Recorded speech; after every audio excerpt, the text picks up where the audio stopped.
Viral aksi sekelompok pemuda mencopet saat tawuran terekam kamera pengunjung. Beredar di media sosial video aksi copet saat tawuran di Pasar Senen, Jakarta Pusat pada Minggu 16 April 2023. Pada video singkat unggahan pemilik akun Instagram @terangmedia menunjukkan kericuhan di lapak pakaian bekas atau thrifting yang berawal dari penyerangan oleh geng motor menggunakan petasan. Penyerangan yang tiba-tiba itu sontak membuat sejumlah pengunjung berhamburan pergi menjauh dari lapak-lapak pakaian bekas itu untuk menyelamatkan diri. Namun anggota geng motor itu tampak menyerang para pengunjung yang berusaha menyerang balik. Bersamaan dengan kejadian itu, sekelompok pemuda tampak memanfaatkan keadaan untuk melancarkan aksi kejahatannya. Di tengah kericuhan itu, tampak sekelompok pemuda yang melakukan aksi pencopetan dengan modus berpura-pura saling dorong.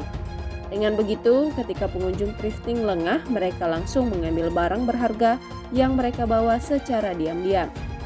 Beraksi dengan cukup mulus di tengah kericuhan membuat gerak-gerik mereka tak dicurigai oleh siapapun.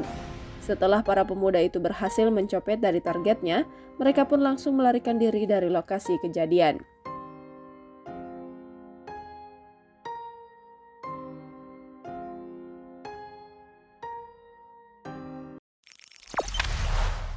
Jangan lupa subscribe, share, komen, dan like ya.